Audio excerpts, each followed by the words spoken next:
Hey everyone, I'm Miko, and these are your August 2021 State of the Stream announcements. First, let's get the big one done. I'm adjusting my stream schedule starting on the 29th of this month. We're expanding from the current 3-day, 3-hour setup to a 3-day, 6-hour setup with an A-B variety block style. My new scheduled hours will be from 6 p.m. Yeehaw time until midnight, that's central. At the midpoint, we'll usually swap into another game. This means that you get staple games like Satisfactory, New World when it releases at the end of the month, and even you'll also get some interesting variety in the B slot, which serves as a sort of wild card for making sure that we get to play whatever we want. Going Medieval, Back for Blood, and Jackbox Party Nights are just some of the fun things we've got lined up. We're always working to bring fun new events to the community to enjoy, and there's a lot in the works even as I record this. If you want to stay up to date with all of our behind-the-scenes efforts, consider joining my Patreon.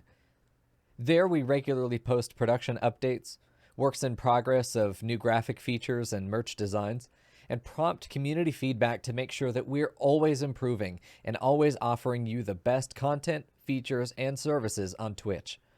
Patrons of the caller tier and higher are specifically invited to participate in the actual State of the Stream meeting, where I go over stream performance for the month and we discuss upcoming changes while hammering out some long-term ideas.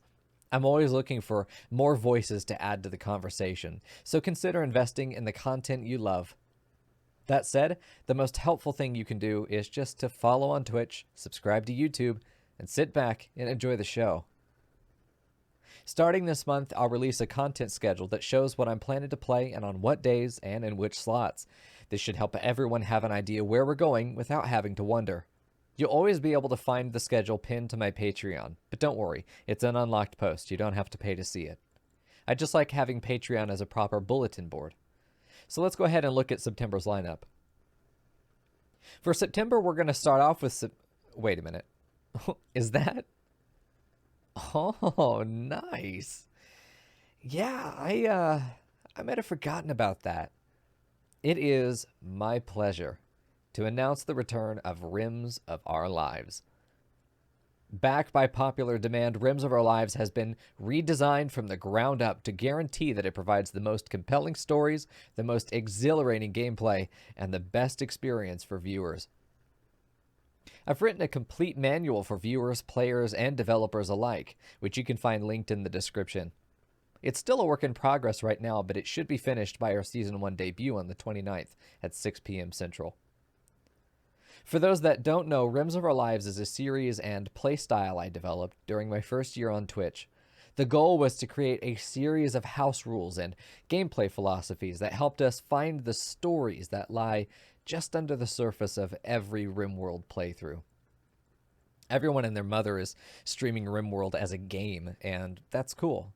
I see it as something greater, and the rapid growth of the channel was a clear indication that players wanted something different, something fresh, something that was unique each time. Tynan has long been on record calling Rimworld a story generator, and it's even in the title screen.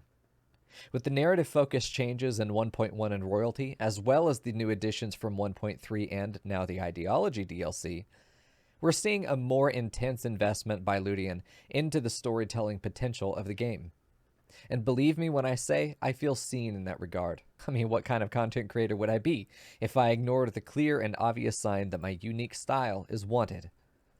I'm extremely proud of what the editors and I have designed, and I'm beyond excited to see what the larger community does with the Rims of Our Lives framework. Here's a quick overview of how it'll work. Each season of Rims of Our Lives will contain a single colony idea that runs for up to 2 weeks. Each stream is its own episode as we continue to build an ongoing story. When the story ends, we call it a finale and wrap it up. Each season will be collected into a playlist of trimmed VODs, which you'll be able to find on my YouTube. Also on the YouTube is the ongoing playthrough of Satisfactory. All of those VODs have been saved into a single playlist for your convenience. We're going to continue this playthrough in the B slot from 9 until midnight for most of the month. If you want to catch up, that's the place to do it. After the first season of Rims of Our Lives concludes, we'll dive into another early access look at Going Medieval. Next, we'll begin a second season of Rims of Our Lives for the following 2 weeks. That Sunday, we'll have a Jackbox party night with the community before the release of New World on Tuesday. And that's September wrapped up. Also, we're gearing up for some more merch designs. I'm working with a particularly good boy named Yiz to get more Coco designs into the merch store. And I've been working hard with the Stream Elements team on some of their beta features, which will be coming soon. We'll have stickers for your laptops and hoodies to keep you warm this winter. Thank you everybody for your support. I'm working my hardest every day to make this dream come true for all of us. I'm sure you'll find something you're looking for here on our channel. With that said, I think it's time to play some more video games.